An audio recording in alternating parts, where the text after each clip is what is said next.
ഏകദേശം ഒരാഴ്ച മുൻപാണ് യൂറോപ്യൻ യൂണിയനുമായി ഇന്ത്യ സ്വതന്ത്ര വ്യാപാര കരാറിലെത്തിയ വിവരം പുറത്തുവന്നത്. European commission president Ursula von Darr ലെയൻ, European council president Antonio Costa, പ്രധാനമന്ത്രി നരേന്ദ്രമോദി എന്നിവർ പങ്കെടുത്ത ഉച്ചകോടിയിലായിരുന്നു പ്രസ്തുത പ്രഖ്യാപനം ഉണ്ടായത്.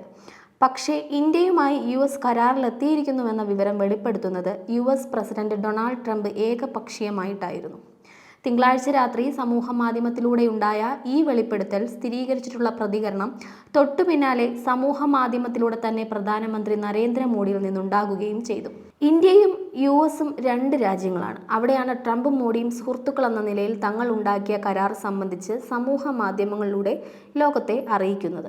USന്റെ കാര്യത്തിൽ എന്തുമാകട്ടെ, പക്ഷേ ഇന്ത്യയെ സംബന്ധിച്ച് ഇത് നാണക്കേടും പരമാധികാരത്തിന് നേരെയുള്ള വെല്ലുവിളിയുമാണ്.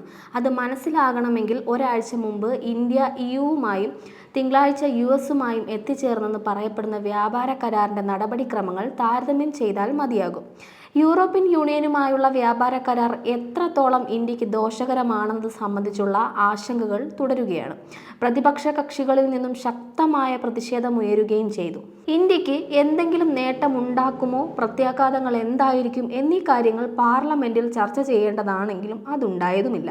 എങ്കിലും രണ്ട് രാജ്യങ്ങളുടെ മേധാവികളും ഉന്നത ഉദ്യോഗസ്ഥരും നടത്തിയ ചർച്ചകളുടെ ഫലമായിട്ടാണ് രാജ്യ താൽപര്യങ്ങൾക്ക് ദോഷകരമാണെങ്കിലും ഈ കരാർ ഉണ്ടായിരിക്കുന്നത്. പക്ഷേ USഉമായുള്ള കരാർ ട്രംപും മോഡിയും തമ്മിലുള്ള ഫോൺ സംഭാഷണത്തിലൂടെ രൂപപ്പെട്ടതാണെന്നതാണ് ഇരുവരുടെയും സമൂഹ മാധ്യമ പോസ്റ്റുകളിൽ നിന്ന് വ്യക്തമാകുന്നത്.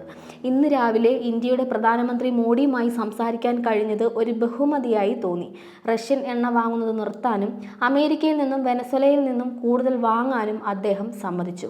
ഇത് ഉക്രൈനിലെ യുദ്ധം അവസാനിപ്പിക്കാൻ സഹായിക്കും എന്നായിരുന്നു വൈറ്റ് ഹൗസ് സമൂഹ മാധ്യമമായ Xലൂടെ പുറത്തുവിട്ട വെളിപ്പെടുത്തൽ. തന്റെ സ്വന്തം സമൂഹ മാധ്യമത്തിലൂടെ ട്രംപ് നടത്തിയ വെളിപ്പെടുത്തലിൽ കൂടുതൽ കാര്യങ്ങൾ വിശദീകരിക്കുന്നുമുണ്ട്. മോഡിയുടെ അഭ്യർത്ഥനയുടെ അടിസ്ഥാനത്തിൽ ഇന്ത്യക്കെതിരെ ചുമത്തിയ അധിക തീരുവ 25-ൽ നിന്ന് 18% ഘട്ടം ഘട്ടമായി 0-ലെത്തിക്കുന്നതിനും സമ്മതിച്ചതായാണ് ട്രംപ് വിശദീകരിച്ചിട്ടുള്ളത്. പ്രിയ സുഹൃത്ത്, പ്രസിഡന്റ് ട്രംപുമായി സംസാരിക്കാൻ കഴിഞ്ഞതിൽ സന്തോഷമുണ്ടെന്ന് പറഞ്ഞാണ് മോഡിയുടെ സമൂഹ മാധ്യമ പ്രതികരണം ആരംഭിക്കുന്നത്.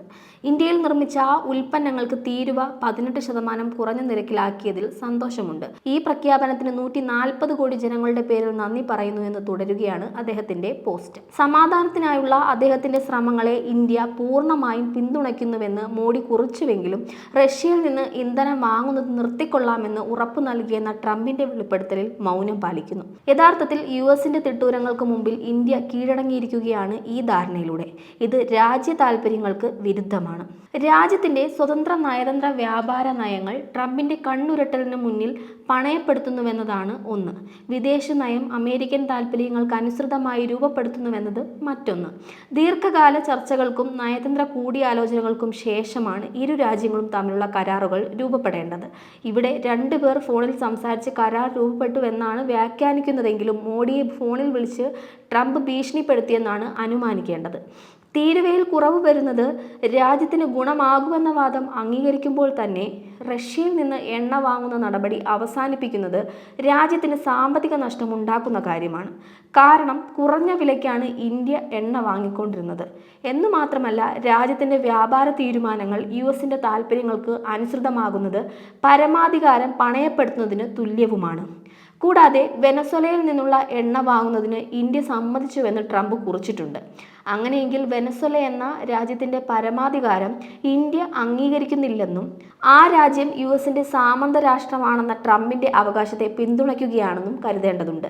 ഒരു മാസം മുമ്പ് വെനസ്വേലൻ പ്രസിഡന്റ് നിക്കോളാസ് മഡൂറോയെ തട്ടിക്കൊണ്ടുപോയി തടങ്കലിൽ പാർപ്പിച്ച US നടപടിയെ വിമർശിക്കുന്നതിൽ പിശുക്ക് കാട്ടിയ നരേന്ദ്രമോദി US നടപടിയെ ഇപ്പോൾ പരോക്ഷമായി അംഗീകരിച്ചിരിക്കുന്നുവെന്നും ഈ കരാറിലൂടെ വെളിപ്പെടുകയാണ്.